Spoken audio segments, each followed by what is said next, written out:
the bridge section, the chords change a bit. I go to a C, and I want to make it sound a little bit bigger and more dynamic. So what I do is I add the low 5.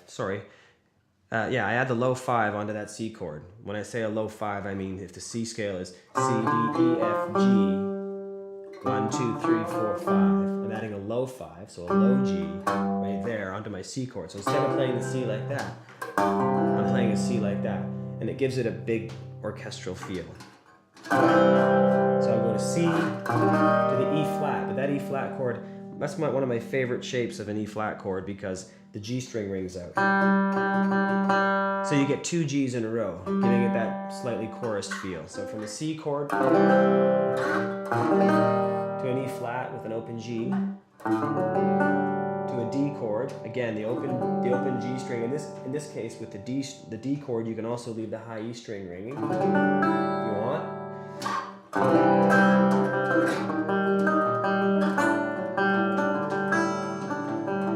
Now I think in the song what I do is I actually play that chord sometimes as a D like that with the G string open and the high E string, and sometimes as an actual D7.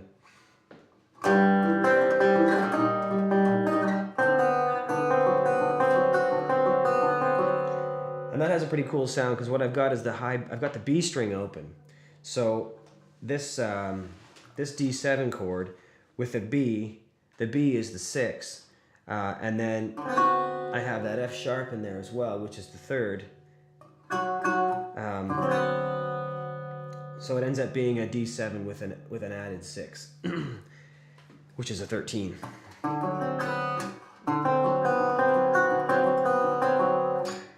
A minor, G. I walk up chromatically like that on the B string. That's something I lifted from Ron Sexsmith. So you're playing your G chord, and then you add that C note on the B string, you add the C sharp, then up to a D, back to the C, E flat, C, back to the C with the low 5.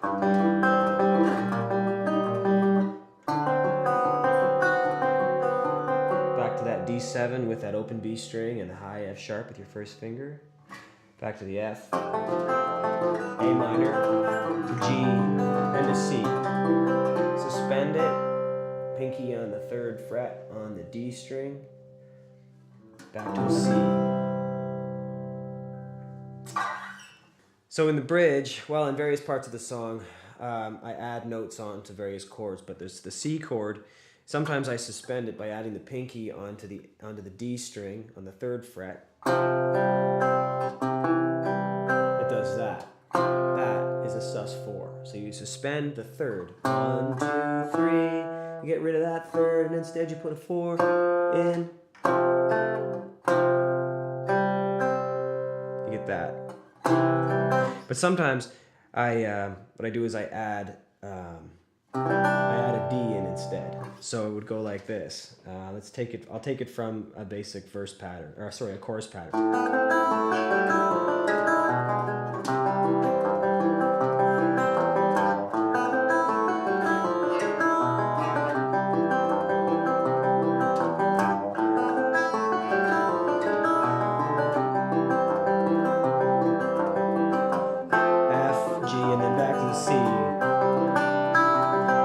So as you notice there, or whichever one of those I sort of feel like playing. But I think more likely than not, what I probably do is this.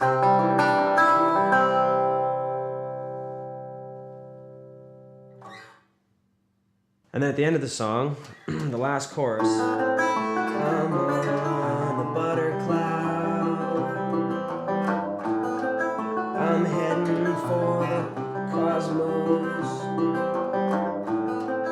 I've no one to escape from, you're coming with me, dear. This is a bit different, so I went to F, then to E, then to A minor, to G.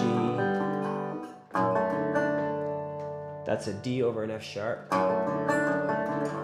a G sharp diminished, back to the A minor, you're coming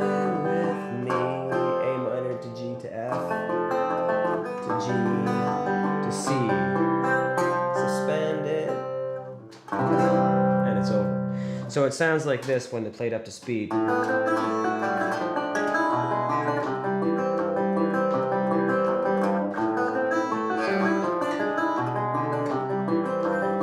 more time.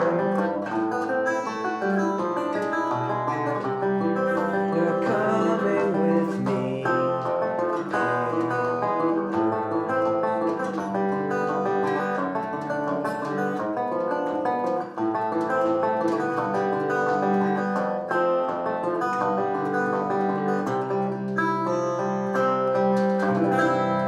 Now you may have noticed that when I played that D over F sharp, sometimes I play it like that, where it's my middle finger playing the F sharp note on the low E string.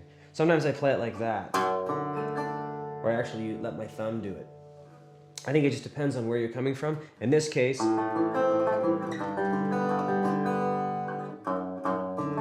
don't know what's easier. I prefer that. That feels better to me. But maybe because I'm going to end up on this G sharp diminished, maybe it actually makes more sense to come at it like this.